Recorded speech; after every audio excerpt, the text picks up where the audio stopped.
Hey, hello. Welcome everybody to Too Much Information Live with your host, Moondog, where we're going to be going over the projects that I've released this week onto YouTube and my social platforms and giving you some background information to those videos, as well as giving you a little bit of an early peek at some of the projects that I'm working on for next week, and also soliciting your help in writing a headline, a thumbnail for one of the projects, one of the videos that I'll be posting next week. So, before we get started, I thought it would be good to call out uh, this episode's sponsor, Aura, which has been a sponsor to a number of my videos this year. And if you don't know them already, well, Aura is an online cybersecurity company that I use to help protect me on the web. They offer services like spam blockers and fraud alerts. And I don't know if you've been hearing in the news, there's just we're all aware of hackers and identity theft, but I just saw in the news recently, and the local news, an unfortunate individual who had the money that was actually there in an account for his mother, just to help, because he's caretaking for his mother to pay her rent. So he had set up an account just to put money for her rent, or her mortgage money. And that account was siphoned off by a fraudster who somehow got his password to his online banking password. But the thing is, we all have practical element accounts have two-factor identification, right? So the thing is, before they got the money, they got access to his bank account. What they did was they somehow talked AT&T or T-Mobile or whoever was his phone service. They talked somebody there and convinced them that whoever was calling had lost their phone. That they claimed to be him. They lost his phone, and that he needed to get his phone number transferred to a new phone. And that's how they were able to. First thing they did was they hijacked his phone number, so to speak, and then they went over to his bank. And then you know how you get your password. If you forget it, you can select, I forgot my password. And of course, they went to go check and send him an access code, a temporary access code. They text messaged him, and that's how they were able to get into his bank account, because they were able to circumvent. And there's a couple of videos I also saw this week online of how easy, or potentially easy, a very sophisticated hacker can basically steal your phone number, SIM card, clone it, and you don't know that they have access to it, because you're still getting your messages and whatnot, but they're all able to see their messages as well. So it's kind of really getting very freaky and scary, and certainly a lot more. That was that was TikTok. I accidentally hit that button. But anyway, so what Aura, getting back to Aura, is that they offer $1 million in identity theft insurance, because should you ever get into a situation where somebody's potentially opening up a bank account in your name, or opening up a new credit card under your name and social security number, they could just totally screw up your credit your credit rating by opening up a fake account. And you typically you might hire a lawyer or somebody else, a private investigator, to help you sort these things out, but that costs money. And if you have Aura, you have $1 million of identity theft insurance, so you can use that to help pay all of your legal fees and service fees to try to get all those issues sorted out. Plus, they have all the other services that are also pretty much really important nowadays. They have a VPN service, virtual private network, so that if you're using Wi-Fi that isn't yours, at Starbucks or at the mall, or if you're traveling, the hotel Wi-Fi, well, if a nefarious actor happened to be connected to that network, they could see your keystrokes, the information that's going to and from the websites that you're accessing with your password and your ID. So what a VPN is, allows you to log into the VPN, and they totally encrypt all of your information so that nobody who's eavesdropping electronically to the Wi-Fi can see what's going on with you. And there's other side benefits to having a VPN. So they also offer a VPN service. Now, all this stuff is all rolled into one monthly subscription service with Aura. And the other key one that I use is the data broker removal service. And I've talked about this before.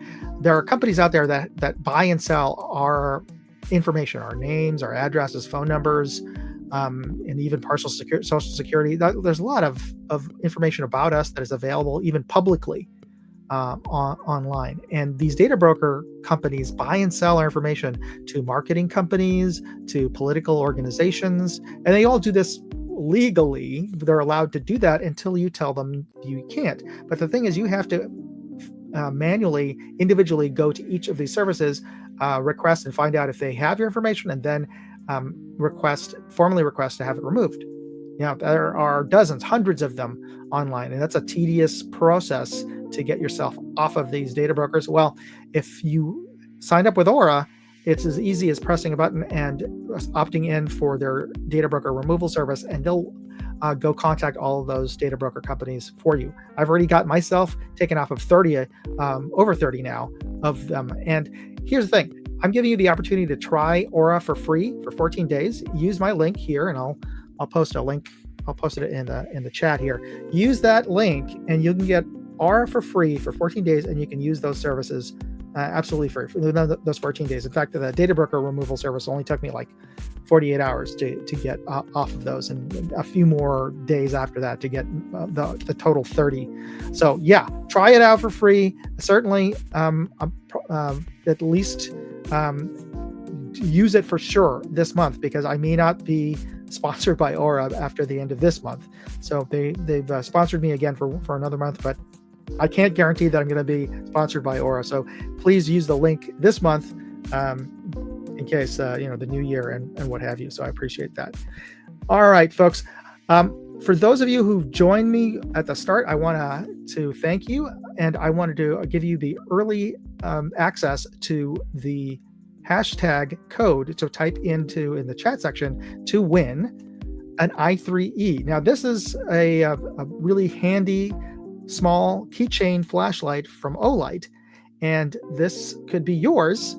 Just type in the hashtag Olight. Now, actually, I gave this away last week, and Benchrest Marksman won it, but he was gracious enough to say, "Hey, buddy, why don't you just give it to one of your other viewers?" So I'm giving it away again this week. Thank you, Benchrest Marksman, for letting us give away basically your light. So type in your hashtag Olight, and we'll be drawing the winner later on in this episode. So I wanted to call out some of the folks who've joined us immediately at the start. We have Ryan Pick out there. We have Michael DeHart. We got Troy. We have Chris. We have Gizzard Gary. We got American Hillbilly. And I want to call out American Hillbilly because for his assistance in getting this live stream going.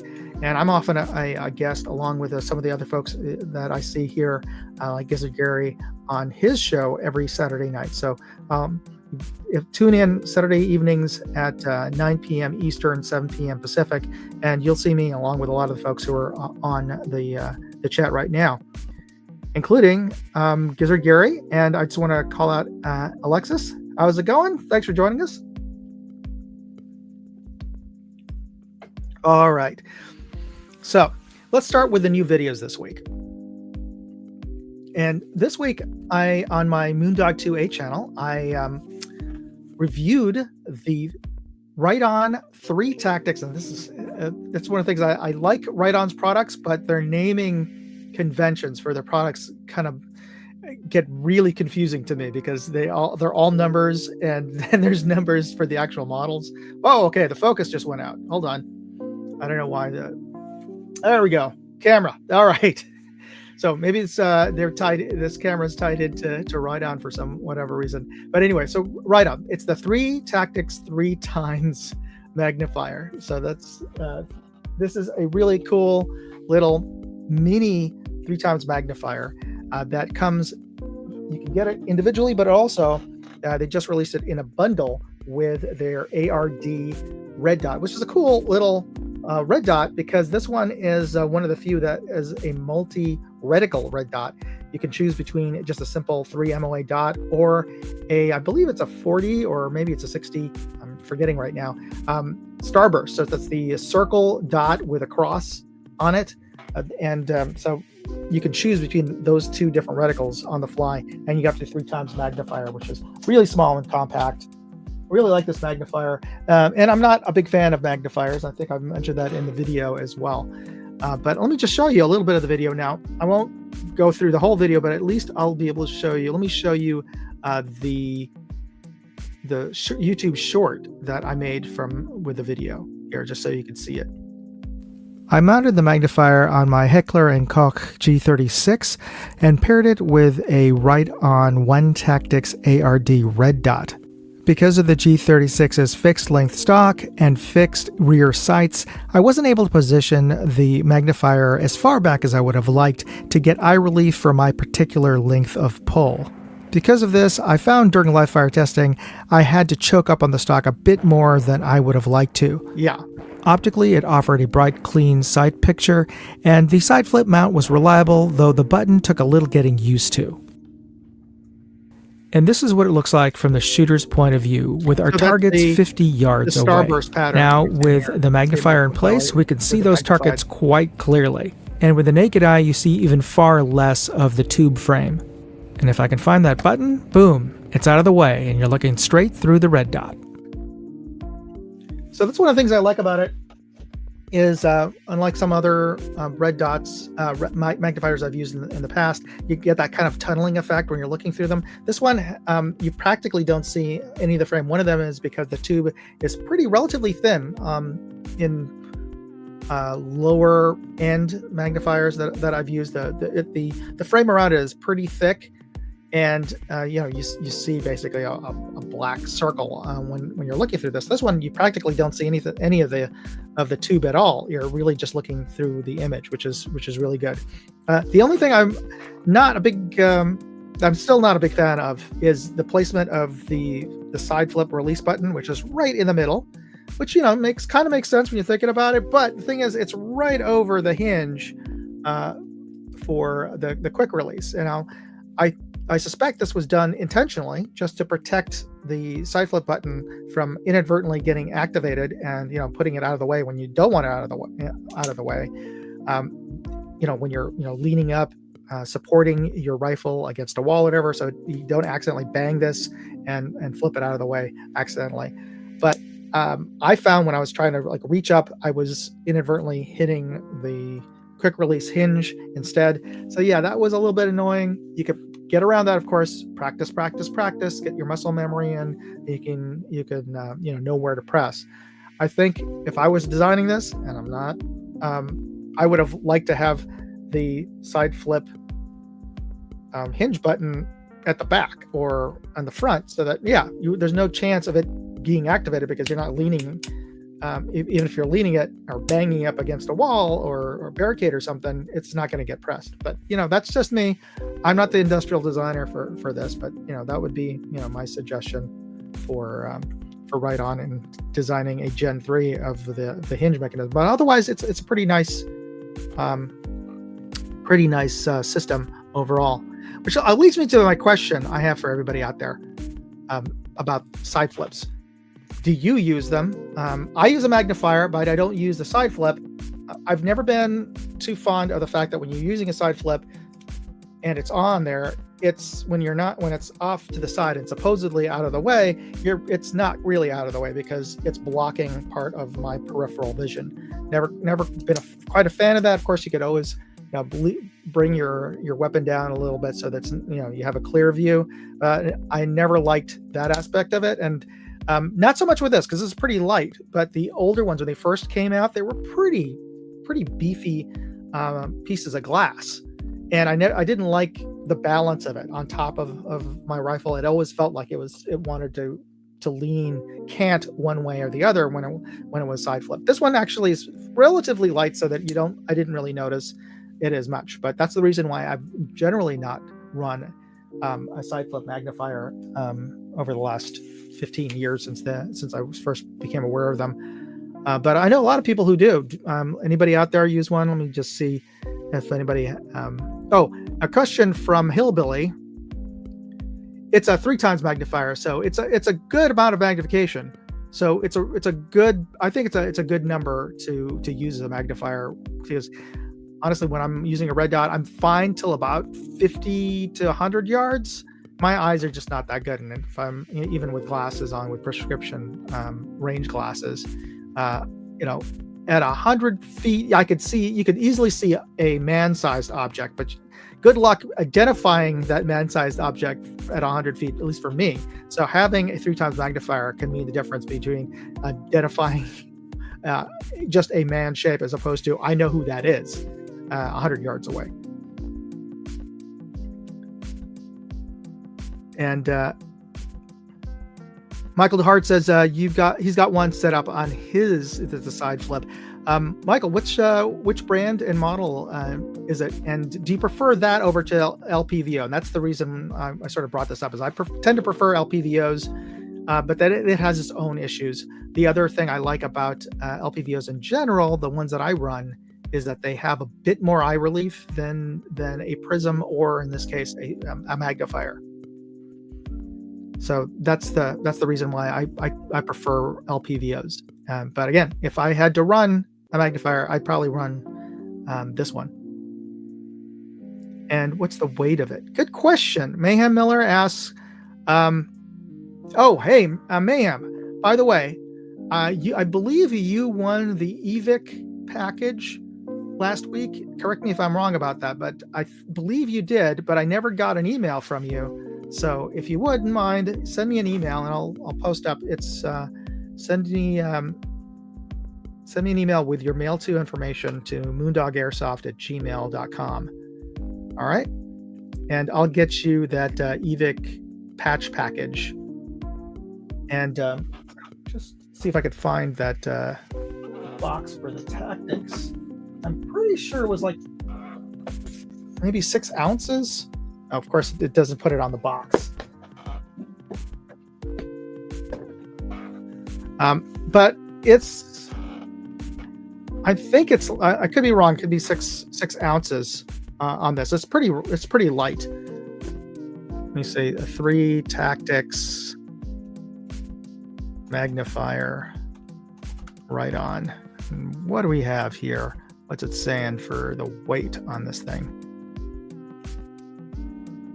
The weight is, I'm wrong. It's 7.9 ounces. In fact, 8 ounces, practically half a pound. So it's not 6 ounces. It's practically 8 ounces. All right.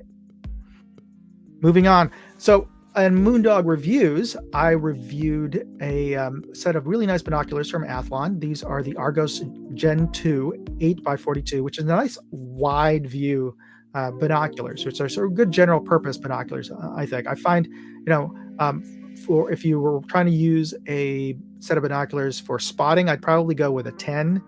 12s are very, very much more narrow field of view, but higher magnification. But for 10s are good general purpose magnification binoculars, in my opinion. These Argoses are kind of their mid-tier. The Argos is the mid-tier. It's not their lowest, which I think their entry level is like the Neos, or I forget, or is it the Talos? And their high end is the Midas and Chronos. So this is sort of their mid-tier. It's under $200. I think I could be wrong. I think it's like maybe about 180-ish, but it's still pretty darn good. I compared it against a Maven, which is a much more expensive pair of binoculars. And yeah, the Mavens were sharper. They have ED glass. And the chromatic aberration was far less than the Athlon Argoses. But the Argoses, I thought, were just as clear in terms of being able to resolve images at 100 yards, being able to see details on my shooting target, were as good, really, in practical terms, than a much more expensive ED glass scope. So for the price you're paying, I thought they're pretty good. And I'll share with you the YouTube short on that as well, just so you get an idea of what I was up to. Speaking of up to, I went to Diamond Heights and filmed this. That's the view of San Francisco. What a gorgeous wide view. That's what you'll get with a pair of Athlon Argos Gen 2 binoculars. So yeah, those are the binoculars that I reviewed this week on Moondog Reviews. Which I wanted to ask a question to everybody out there. What makes you pick one binocular over another, or even one brand? Because I'll be honest, so far in my testing of binoculars, given the same price range, I haven't found that much of a difference between one brand over another, other than sort of build quality. Like the Mavens are definitely use a lot more finely crafted metal than whereas more inexpensive models and sub brands tend to use a lot more plastic, obviously, so they're cheaper. But in terms of the view through them, a $200 binocular from one brand seems to be about the same quality as a $200 binocular from another. Then again, I haven't really looked into the really expensive binoculars, like say the Swarovskis. They're like $2,000-$3,000 for a pair of 10 power binoculars. I'm sure the image through them is beautiful and amazing, and I got a chance to see a model at SHOT Show, but you can't really get a sense of how good the image is looking inside of an expo hall. So that's the kind of a downside. Is I can see detail to the rafters of the hall, but it's really not a good place to test out optics. But anyway, so here's some answers to the question I had. What makes you pick one company over another? And here we go from Ryan. Good company support. And Chris also added there. Let's see. Oh, and Chris added, mash that thumbs up. And I think getting back to Ryan's point, I think that's probably right. And the companies that I've worked with in the past have been pretty good as far as that's the reason why I would pick, say, a Leupold, an Athlon, or a Vortex, is that they have a good reputation. So if you have a problem with any of their binoculars, you can get support really fast. You can get a replacement really fast. So that makes absolute sense. All right, want to call out some of the new folks who've joined us. We got Will here. We have Daniel. How's it going? And we have Troy. And we have 67 Rebel. Good afternoon. All right, so going into my Moondog Go channel, which is my travel channel, I posted up a drive, a time-lapse drive from Fresno, which is I think it's the 4th largest city in California, or somewhere thereabouts. It's the biggest city in the Central Valley for sure, and it is roughly the halfway between Sacramento and Los Angeles, or really it's kind of halfway between San Francisco and Los Angeles, though you do have to drive a little bit further east in California to get to Fresno. It's not along the coast. It's inland. It's at the foothills, or practically the foothills of the Sierra Nevadas. And so I posted a drive, and I'll share a little bit of that here.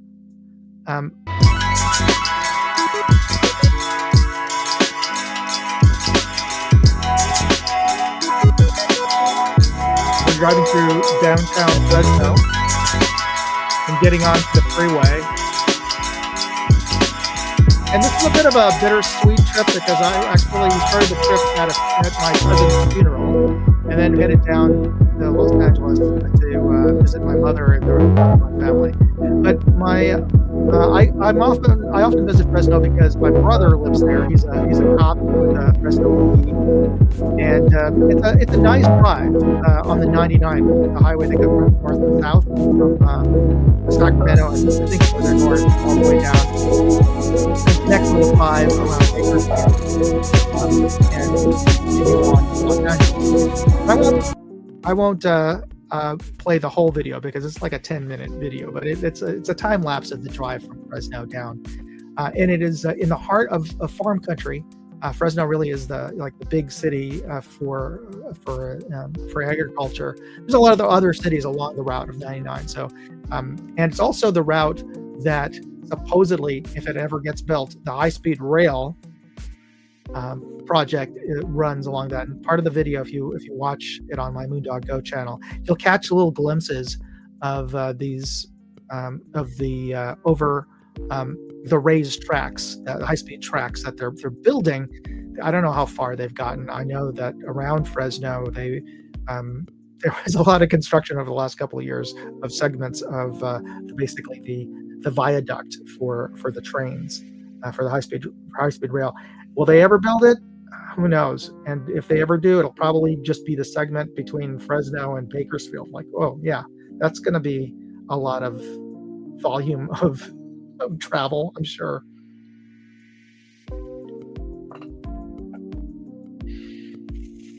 Oh, hey, we got some, speaking of travel, we have Alaska Andy joining us. Hey, Andy. Now, that is certainly a state that is far off from the rest of the country, and I'm sure some of the folks here are happy for that, far away from California. All right.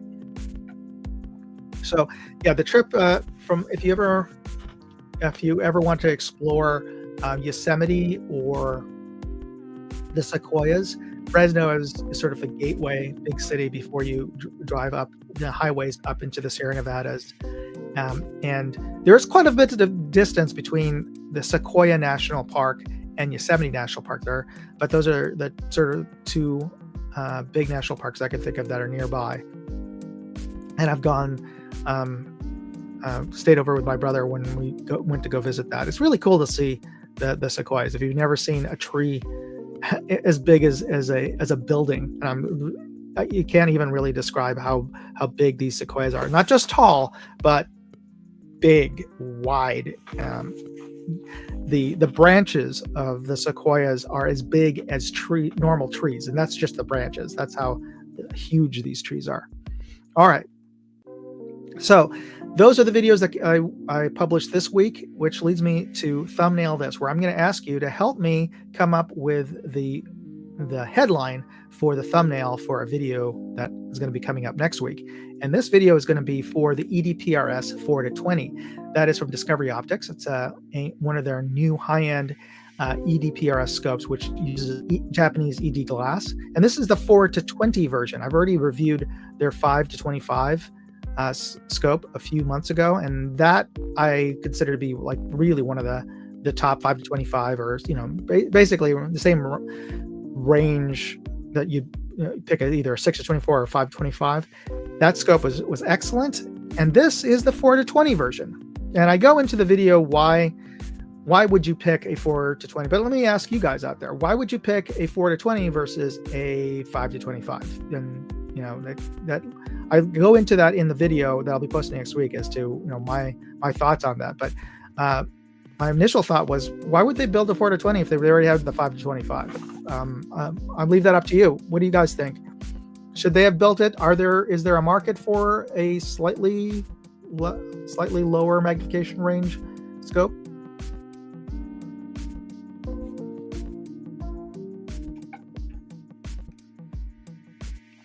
So, question, Ryan posted up, better glass at higher power. Is that an answer to my question, or was that a suggestion for a headline? Because the only reason I asked that is because as a headline, that would make sense if it was the 5-25 a bit better headline than for the 4-20, since they do make a higher magnification version of this scope. Oh, we have the Crazy Scotsman. Hey, how are you? Thanks for joining us. And there we go. So Ryan's point, that wasn't a suggestion for a headline thumbnail. Oh, by the way, so I'm going to, for those of you who just joined up, just want to ask, what's your thoughts on a good headline? So here's the headline I have for this particular for this particular video. What you want and less. And a little extra bragging points for those of you who can name the ad campaign that I sort of took that headline from. Posted up on the chat there. But it's everything you. Originally I was thinking everything you want and less, but I just wanted to make it a little bit shorter. So just what you want and less for the Discovery EDPRS 4-20. So here's the two thumbnails, and I'm going to bring those up a little bit larger so you can see.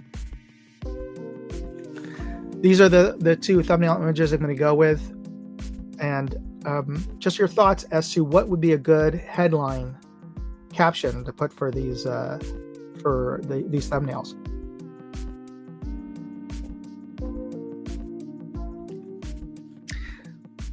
And the Crazy Scotsman says, at work, you just dropped in to smash the thumbs up. Thank you. Appreciate that. And again, I forgot to ask everybody on these previous ones. If for nothing else, hit that thumbs up. Appreciate everybody who put something in the chat, of course. But if you don't feel like typing or are unable to, hit that thumbs up, because I've joined folks on their live streams just listening and watching while driving, and you can't type while you're driving. Well, some people can, or some people try, and I don't recommend that. But if you, at the very least, you can, if you can't safely type anything into the chat, hit that thumbs up button for this video. I appreciate it, because it really does help with the algorithm. All right, so just leave this up there for just a few more minutes to see if anybody has any ideas for a headline for this. Now, Michael Dunn, hey, how are you? He said, got my Night Force mail today, Tom. Thanks again. That is the Night Force swag pack that I gave away a few days ago or weeks ago. So I'm gonna ask Mike, what are you planning on putting those nice puffy decals on? You're gonna put it on your vehicle? You're gonna put it up on a wall? That's what I'd be curious to find out. So to answer my own question up on there, some key benefits of this particular scope over the 5-25 in testing it is a little bit shorter, and it is a 52 millimeter objective lens, not a 56 millimeter objective lens. So it's a little bit smaller. The advantage to that, of course, is it's lighter. So if you're going to be using the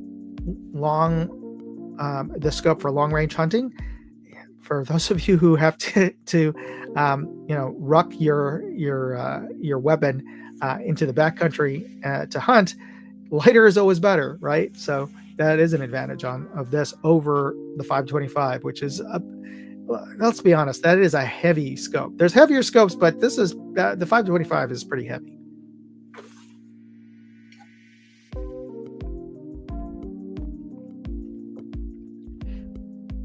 Ryan says, I'm a blank for this title too. Okay, don't feel bad.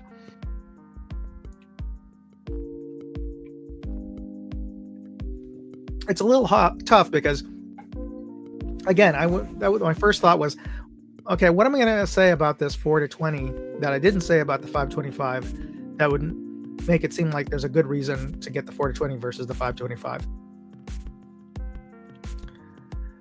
Michael DeHart said it's been a couple of weeks and he hasn't received his Night Force swag pack either. And I don't know. I hope it didn't get mangled or whatever, lost in the mail, but yeah, I don't know. Michael Dunn, was there any issues with the mail getting to you? I thought I put enough postage on it, so that was my only other thought was like, did I not put enough postage? I put 2 stamps on that thing, and I was looking up the postage on the USPS website. So I thought I put everything was fine, but anyway, I'm hoping it shows up in maybe next week. Let me know, Michael DeHart, if it hasn't. All right. And to Fuku YT, want to thank you for joining us today. All right. So let's move on then to our drawing today. For those of you who don't know, we're going to be doing a drawing for this Olight i3E keychain triple A flashlight from Olight, and thanks to Benchrest Marksman for letting me give this away again. He won this last week, but he said go ahead and give it out to one of the viewers this week. So, all right, so get your hashtag Olight in, and we will be doing the drawing in just a second. Let me just make sure I have that all set up to go. All right. I'm going to give this a countdown. Now we got 9 entries. You sure everybody's got theirs in? All right, we're going to be. Oh, there we got the 10th. All right, I'm going to give this a count of 10. 9, 8, 7, 6, 5, 4, 3, 2.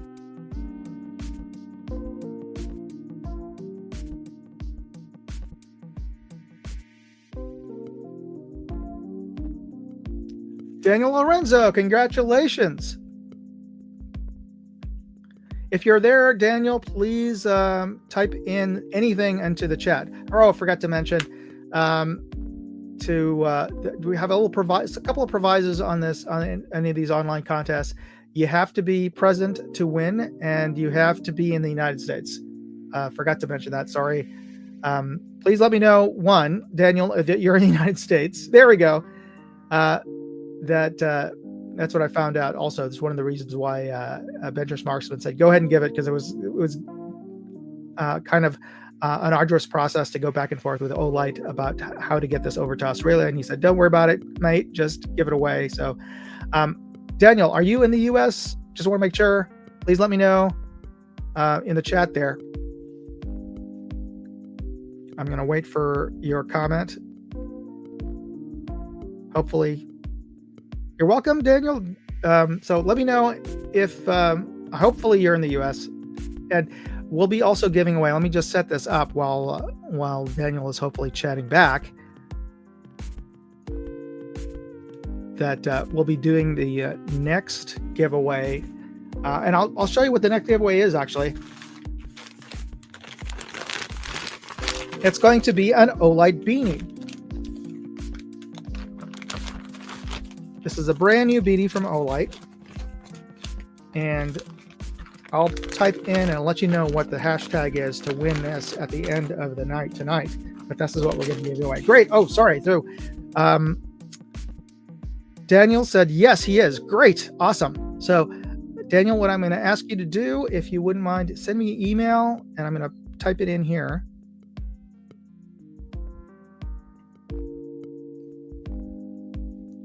So send me an email, and with your mail to information, include your phone number, and because Olight needs that for, I guess it's UPS or FedEx shipping that they ship this through, because they need the phone number as well in case you're not at home for whatever reason. So you're in Jersey, great, awesome. All right, so let me set up our next giveaway, and let's see, what I'm going to go.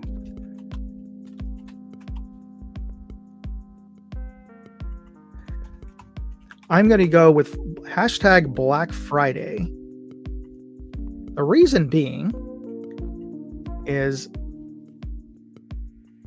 show this in a second. This was actually part of the Black Friday giveaways that Olight was giving. Like as I was mentioning last week, they were offering a ton of extra goodies and whatnot. One it is, if you ordered anything from them during Black Friday, you got one of these as a bonus. So, well, I've got plenty of hats, so that's the reason why I'm giving this away to my viewers out there. So put in hashtag Black Friday, and we'll be pulling the winner for that. Oh, great, we have got 5 entries already. All right.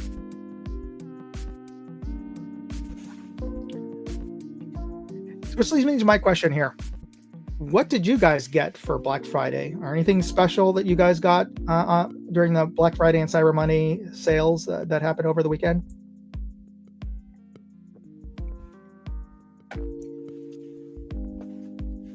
I'll show you what I got. Remember, I talked about this last week. And my favorite tea? Well, they had a special. Get 30 more free tea bags with their Black Friday special. I'm sure that this is a promotional for other times in the year too, but that was the deal. So I got this big box of PG Tips, 240 bags in this. So that should last me for the rest of this year for sure.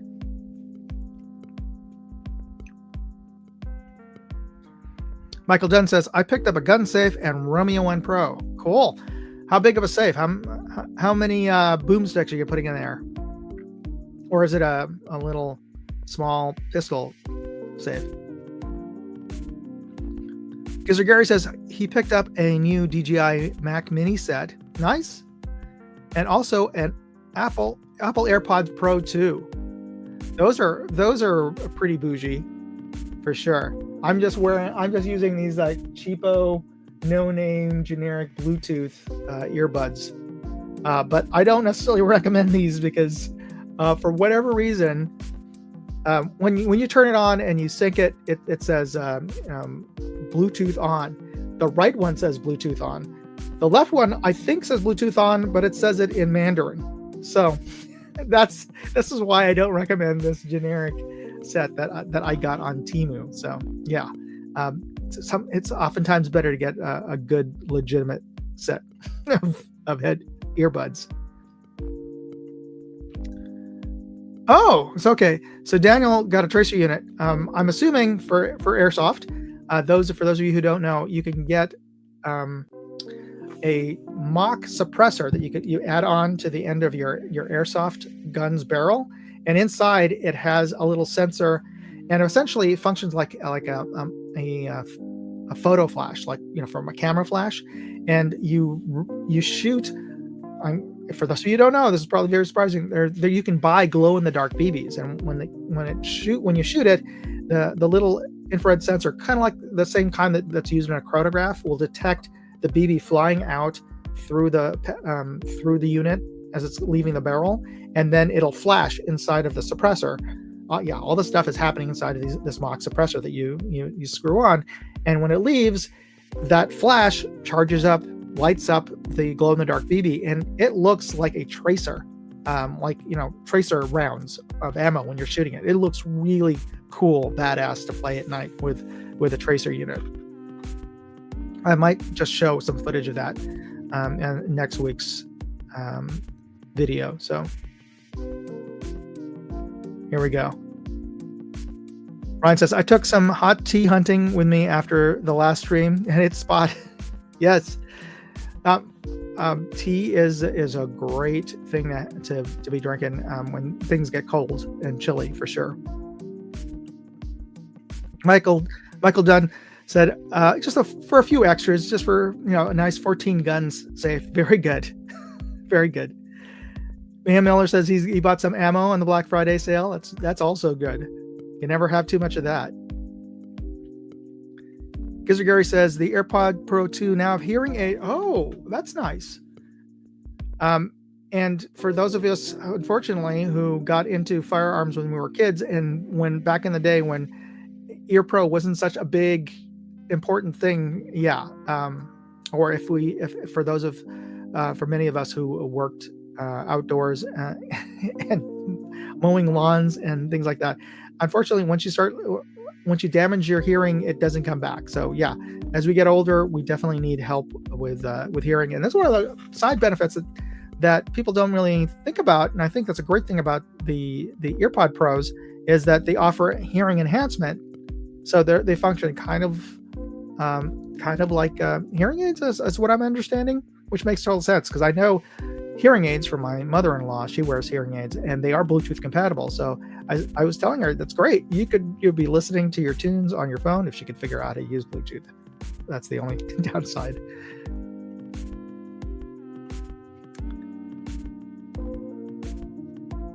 And let me just see here. Daniel Lorenzo says, you have to switch the app on your cell for earbuds. Yep. All right. So let's get into the word of the week. And that word is the Mandela effect. And some of you may have been aware of this. And for those of you who aren't, the Mandela effect is an observed phenomenon in which a large segment of the population misremembers a significant event or shares a memory of an event that did not actually occur. Kind of like mass psychosis.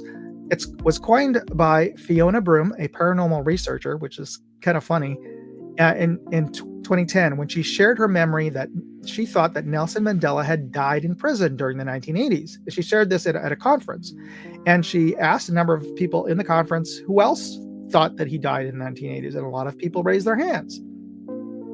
Well, as it turns out, former President Nelson Mandela of South Africa was actually released from prison in the 1990s, became president of South Africa after the unification and the fall of apartheid, and was very much alive into the 2010s. I think he passed away in 2013 or 2014.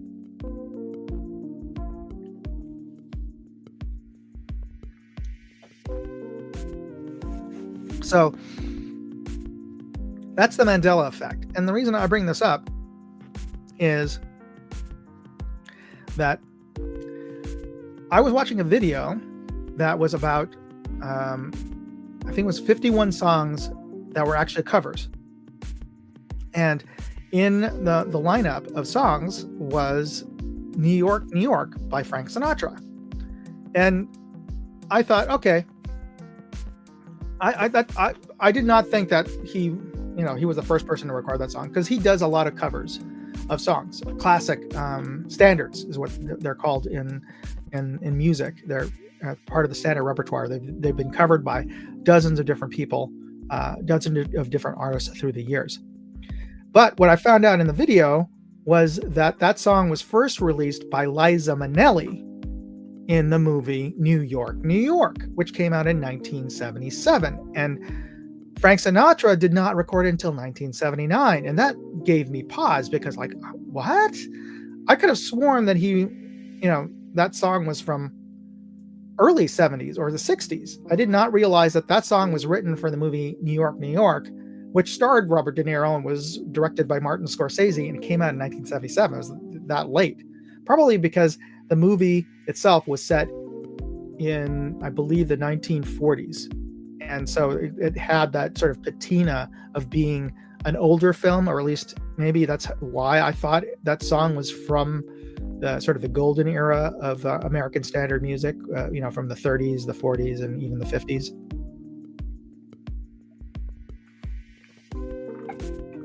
But that's the reason why I was thinking about the Mandela effect. I'm thinking I didn't realize that Frank Sinatra wrote that song. Or I mean, he didn't write the song, that he recorded that song as late as 1979. I would have thought that was part of his repertoire from years back. And that just sort of surprised me. And that also led me into, when watching that video, so get it down to the rabbit hole, I was watching that video and just fascinating what songs were originally the popular songs that are actually covers of older and sometimes well-known, but oftentimes not as well-known songs. For example, that's where the thumbnail for this video came out about, with Lando Calrissian. Well, you hopefully recognize these guys. And it just, I'm as I get older, I start to wonder, though, to some of the folks who, like my kids, do they even know who these folks are? These are the Beatles, the Fab Four. Probably for most of the 20th century, part of the 20th century, probably the most famous musicians in the world. Well, on their first album, Please Please Me, they had a song that was actually, it was a cover. Well, a couple of their songs were already covers, but the song was originally, it was A Taste of Honey, and I didn't know this. It was originally released and sung by this man, Billy D. Williams. So yeah, Taste of Honey was on his album Let's Misbehave. And did you know that Billy D. Williams had an album?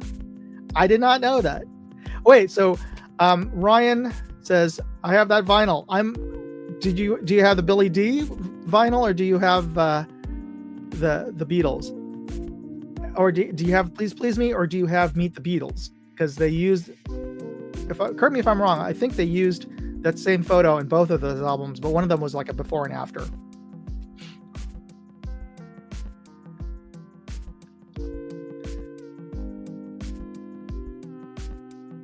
All right, so let me share a little bit of that video because I found it fascinating. So let me bring this up on stage here. Let me bring down pause my background music, and let's watch a little bit of this video. That the Beatles included on their debut album Please Please Me actually started life as an instrumental from the 1958 British play A Taste of Honey, with the vocals and lyrics being added in 1961 by Billy D. Williams. A taste of honey, a taste There's the Beatles version. A taste of honey, a taste. Please Mr. Postman, that the Beatles also recorded for their With the Beatles album, was originally performed by the Marvelettes. Yeah, that one, of course, that one I knew.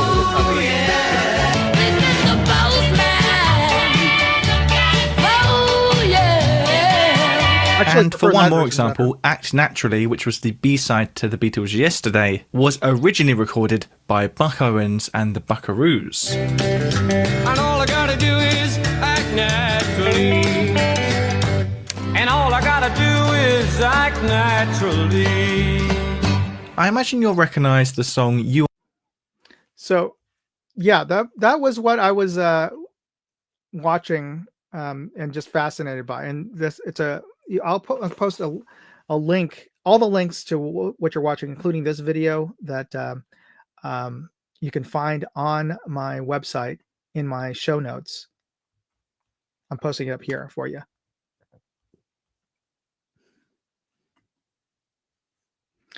And now I'm forgetting which the video that I was watching for of this.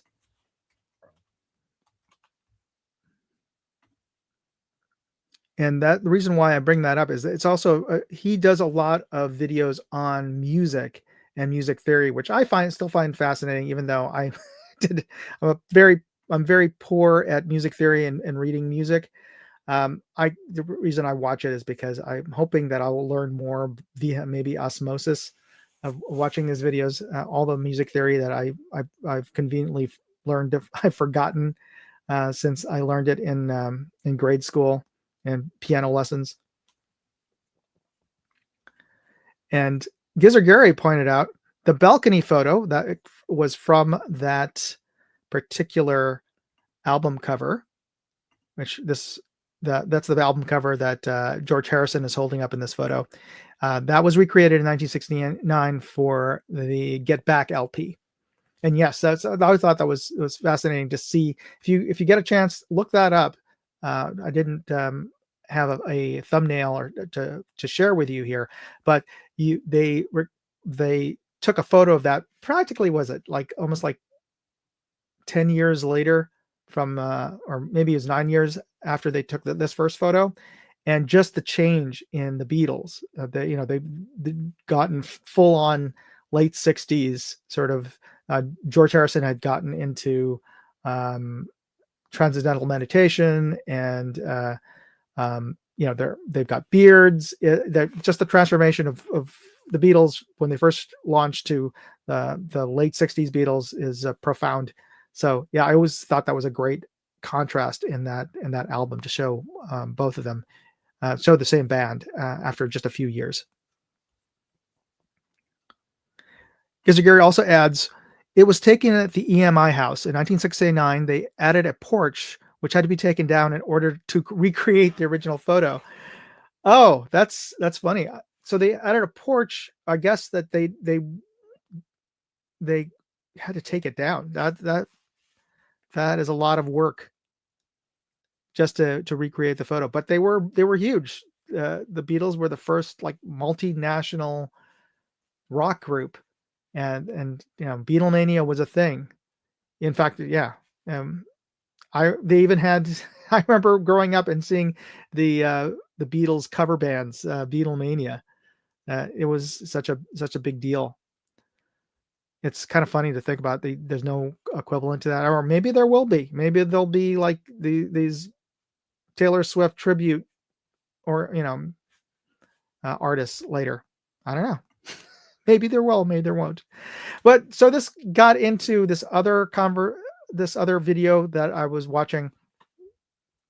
Let me give you what the conversation was about on Joe Rogan. What's the Ford thing? The little squiggle in the F. Jesus. Why is that a squiggle? Why is it I never saw that. That's So they were just on Joe Rogan's show. He was had Dave Foley from Kids in the Hall and also from News Radio as his guest, and they were talking about the Mandela effect.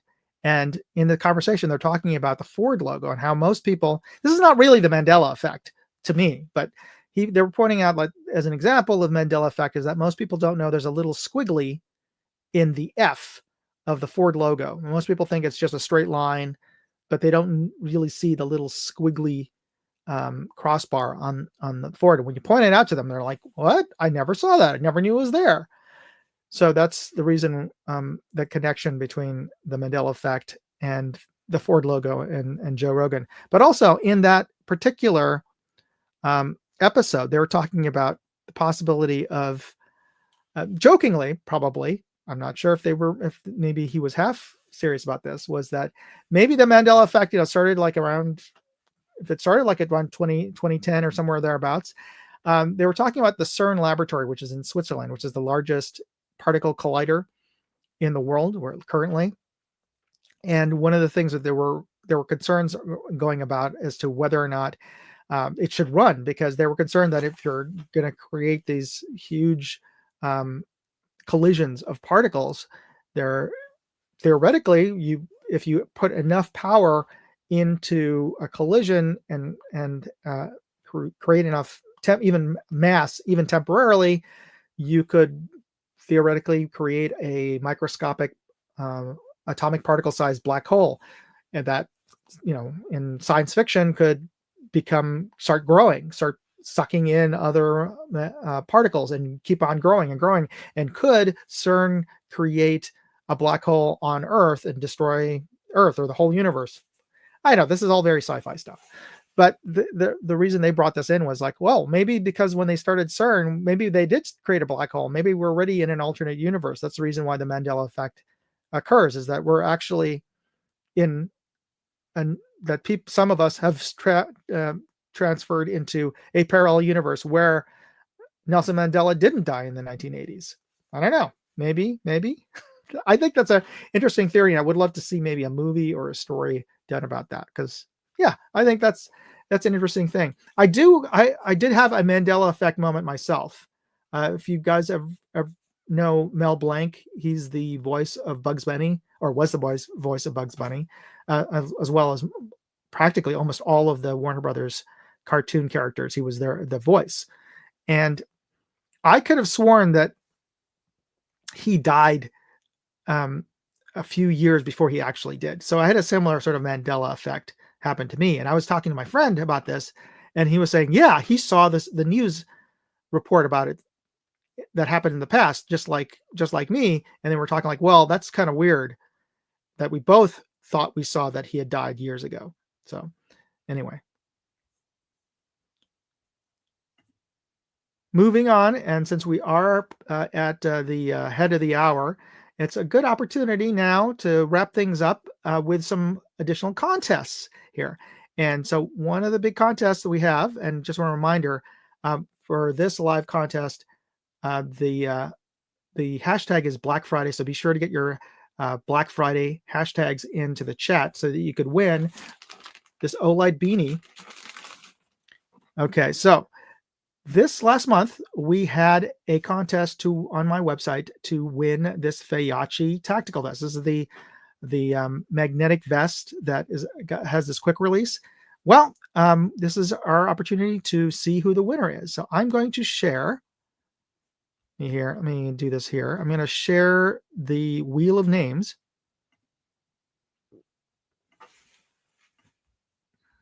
Let's see, where is that on here? There we go. Hopefully you can see this. Let me bring up the size here so everybody can see that. And we will, we will click to win, see who wins the Fiachi vest.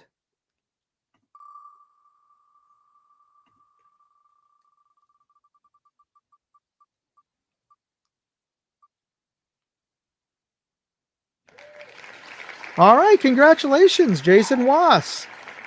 Now you don't have to be present to win this. Part of the deal is when you submitted for the entry for this contest, you had to submit your information, which included your mailing information. So I already have your that information, so that isn't an issue. In the past, people have won, and when I didn't do that, people won, and then I was never able to get a hold of them, and it's just kind of a big pain. But anyway, congratulations to Jason Wass. I'll be sending your contact information, your mail to information over to Fiachi, and they will send you that vest. So great, very good. And this month, you have an opportunity to win a CV Life Eagle Talon 1-6 LPVO, just like this one, which I reviewed. It's an excellent budget LPVO, by the way. So even if you don't win, I think this is a good value for you to pick up if you're looking for not an expensive LPVO, but one that has a really nice reticle. It's 1-6 and is a pretty decent class. I have to say I'm surprised that this is coming out of CV Life. This, if I in terms of looking through this, I would say it's monstrum quality in terms of the clearness of the glass. And actually, I think I like the reticle on this better than most of the reticles that on the Banshee. So this has exposed turrets. It tracks. It has, like I said, I think it has really good glass. And it's an opportunity to win one. Just I will post up a link here. You can see that, but I will put it into the chat.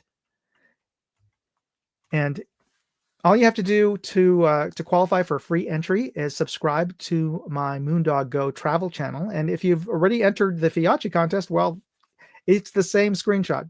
What you do is just go to Moondog Go, and I'll post that link as well here. Go to Moondog Go, subscribe to that channel, or also you can subscribe to me on X, on my X account, or follow me. Take a screenshot of both, and then go to my website at, I think I've already posted the link of that. Yes, the December contest. And you can always find whatever the current contest is at moondogindustries.com/contest.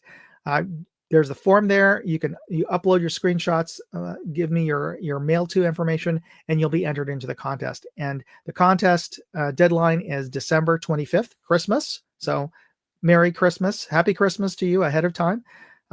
Good luck on that, and you'll be entered into the contest. I'll do the drawing live on my next live stream closest to Christmas, and I don't remember where the calendar is.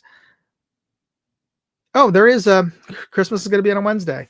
Should I do a Christmas live stream? I probably won't do a Christmas live stream, but that also means that New Year's Day live stream is also on a Wednesday. I'll post up a poll, see if people want to. I'm probably going to be too busy, but we'll see. I don't know. If there's enough interest in me doing a Christmas live stream, I'll do it for you because, you're that important to me. But anyway, just subscribe to Moondog Go and send me your screenshots, and you'll be entered to win the contest. And there's also a bonus entry as well on there. If you want to. You can also donate to my daughter's high school choir. They're going on a trip to sing at Carnegie Hall next April. So make a donation to her high school choir, There's a link online. Any donation will do, but that's not required. It's absolutely free to enter the contest. Just send me a screenshot. All right. I'll post up a poll for those of you.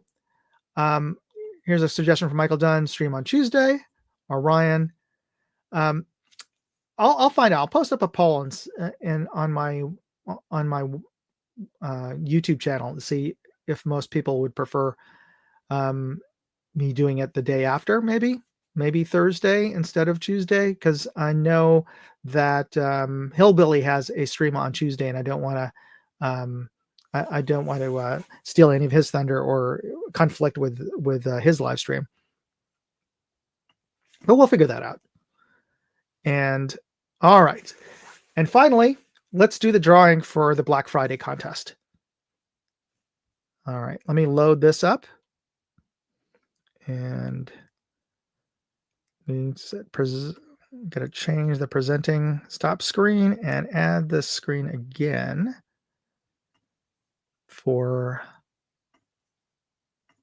there we go. So last chance to get it in, hashtag Black Friday. Let me know if everybody's on there. I'm going to do the drawing right about now.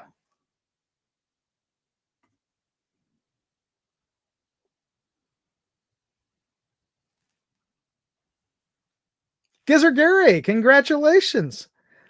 I saw you out there. You responded. Just let me know, Gizzard, if you're hopefully you're not distracted doing something else, but I'm just waiting for so oh, there we go. Gizzard Gary, thank you. As usual, Gizzard, send me an email to moondogairsoft@gmail.com, and I will post that into the chat section there. So folks, thanks for tuning in. Be sure to tune in next week, same time on Wednesday at 6 p.m. Eastern, 3 p.m. Pacific, and all the times in between. Like for those of you who are in the Central States, that'll be at 5 p.m. your time. Tune in on Wednesdays, and I will be here for the TMI live stream. And also, you can usually catch me on Hillbilly's Guns, Beer, and Therapy live stream on Saturday nights, and that is at 10 p.m.